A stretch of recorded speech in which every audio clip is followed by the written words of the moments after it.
जो मोटे तौर पे हम्म, अगर मैं आपको दो विजन बताऊं ना, मोटा हम्म, मोटा मोटा अगर मैं विजन बताऊं, मेरा सिंपल दो लाइनों में विजन है कि गांव वालों को मैं एक ही बात बोलता हूं, आप बस मेरी ये दो तीन लाइनों पे काम करना शुरू कर दो।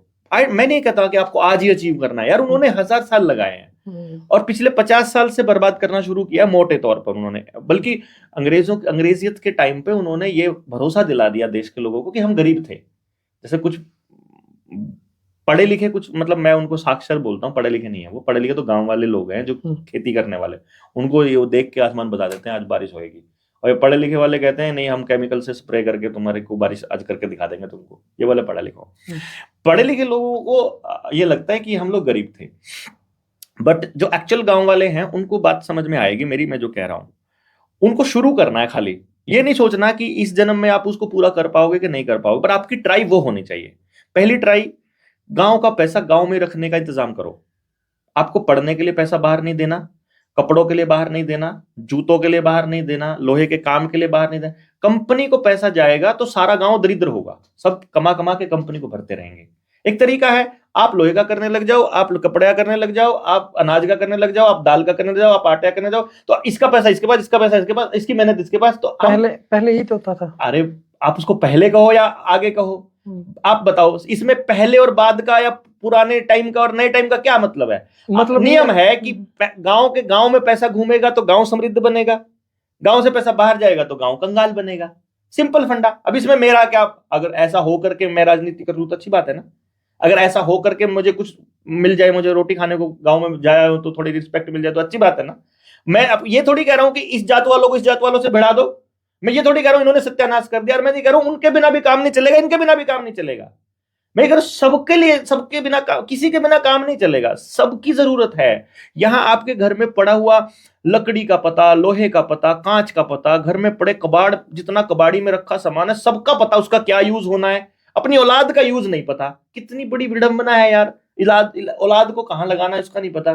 तो मेरा कहने का मतलब यह है कि गांव का पैसा गांव में रह जाए, पहली बात ये। टेक्नोलॉजी का मिनिमम इस्तेमाल, मैं नहीं कहता खत्म कर दो, मैं ये कह रहा हूं आपको हर घर में वाईफाई लगाने की जरूरत नहीं है, आपके बच्चे बर्बाद हुए बिना नहीं रहेंगे। आपको, आप इंटरनेट का इस्तेमाल, आप गांव में एक जगह बना लो, यहां इंटरनेट यूज कर लो, जिसने यूज करना हो आकर के, बाकी घरों को रेडिएशन फ्री रखने की कोशिश करो। लैंडलाइन वाला वाईफाई वो लगाओ वहां पे, इंटरनेट भी। जरूरत क्या है रेडिएशन वाला, ये मोबाइल वाले टावर की। आपके मोबाइल की मैं एक्सप्लेनेशन करने लगूं, बर्बाद करके छोड़ देगा ये आपके बच्चों, कर भी रहा है रोज की रोज। तो आपको इसके लिए इलाज पे काम करना पड़ेगा। अगर आपको समझ आ गया, जैसे अब पेरेंट्स कई बार कहते हैं मोबाइल ने खराब कर दिया जी बच्चे को, अरे मोबाइल तो आपने ला के दिया था ना, अब तो उसके उल्टी तरफ काम करना स्टार्ट कर दो। मेरा बेटा 18 साल का यार, कॉलेज में जाता है, फर्स्ट ईयर में पढ़ता है, उसके पास भी फोन नहीं है आज के टाइम भी, आज तक फोन नहीं है उसके पास। मैंने प्रैक्टिकल किया ना, मैंने बच्चे को बोला देखो बेटा, मैं जिंदगी में तेरे को किसी चीज के लिए मना नहीं करूंगा, बस फोन मत मांगियो। ये मैंने उसको बचपन में बताया। अब जब वो 18 का हो गया, लगभग 2500 से 3000 किताबें पढ़ चुका है वो, मतलब आउट ऑफ सिलेबस। अब मैं उसको बोला, मैंने जब कॉलेज में गया, मैंने कहा जाकर अपने कॉलेज के बच्चों की बिहेवियर को नोट कर बस, फिर उनके घर जा, उनके माँ बाप के साथ उनका बिहेवियर चेक कर, फिर उनका लाइफस्टाइल चेक कर, उस लाइफस्टाइल में मोबाइल का कितना बड़ा रोल है वो चेक कर, और फिर बता तुझे मोबाइल चाहिए क्या। उसने हफ्ते में मुझे डिक्लेयर करके दे दिया, मुझे नहीं चाहिए, ये कबाड़ है। जरूरत नहीं है मुझे इसकी, अभी तक सरवाइव। आपके साथ बातें करने में बहुत लंबा टाइम बीत एक एक सकता है। पॉइंट ये था, बस दूसरा और बता दो, बस दो बातें। एक ये था पॉइंट हम्म, कि गांव का पैसा गांव में रखना है। दूसरा, जल जंगल जमीन और जानवर, ये चार चीजें गांव की होनी चाहिए। इसके ऊपर किसी कलेक्टर का, तहसीलदार का, किसी का भी अधिकार नहीं होना चाहिए। जो गांव का डिफाइन हो गया वो गांव तय करेगा। तो अपने भाईचारे को वापस वैसा लेकर के आओ, ताकि आप वैसे सरवाइव कर सको।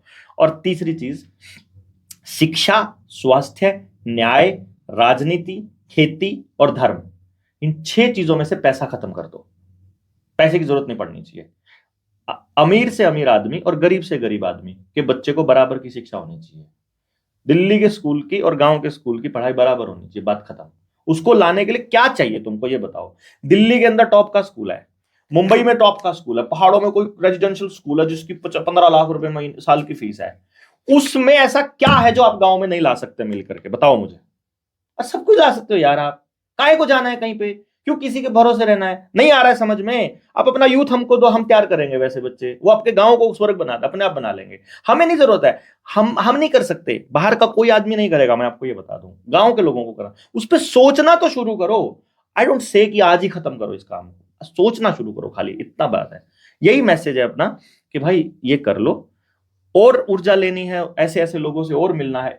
आप आओगे ना ताल कटोरा में, आप ताल कटोरा के बाद अपने अंदर आए उस बदलाव को महसूस करोगे। जो हमारे जनता सरकार मोर्चा के जो साथियों के आसपास रहते हो ना, इतनी पॉजिटिविटी और इतने अच्छे लोग, शानदार लोग जुड़े हैं ना, हद नहीं है भाई। जो नेगेटिव लोग थे, जो मतलबी लोग थे, आए जिंदगी में, निकल गए, आते गए निकलते चले गए। इतने शानदार लोगों का एक समूह इकट्ठा हो रहा है, और ऐसे लोग जो इस सोच पे काम करने के लिए, इट्स रियली अमेजिंग। मैं परमात्मा का लाख लाख शुक्र अदा करता रहता हूँ रेगुलरली कि धन्यवाद जो ऐसे लोगों को भेज रहे हो जिंदगी में, जो जिंदगी को आसान बना रहे हैं। जिंदगी मुश्किल नहीं हो रही है, जिंदगी आसान हो रही है, हर रोज ऐसे आदमी मिल रहे हैं। मुझे अभी एक विचार हो रहा है, आपका जो गांव के बारे में आप ये चीजें बदलने के लिए बात कर रहे हो, आप अकेले चल रहे हो, आप पे इतने थ्रेट्स आ रहे हैं और आप में दिक्कतें आ रही हैं इतनी ये काम करते हुए, गांव के लोग जब शुरुआत करेंगे वो तो उनके ऊपर भी चीजें आ सकती हैं। उन पे नहीं जाएगी, क्योंकि वो गांव है, गांव राम हुआ भाई।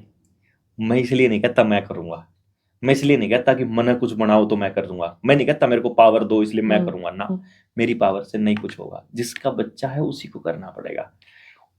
गांव के सामुदायिक स्कूल में उस माँ बाप का कुछ ना कुछ रोल होना चाहिए, चाहे कुछ भी हो, उसका पार्टिसिपेशन होना चाहिए उस स्कूल को बनाने में। चाहे उसने 2 ईंट लगा रखी हो, चाहे उसने मास्टर तक 2 रुपये देन, मतलब उसको गांव के स्कूल में कंट्रीब्यूशन दे, उसका जब तक कंट्रीब्यूशन नहीं होगा तब तक बदलाव नहीं होगा, तब तक वो उसका नहीं होएगा।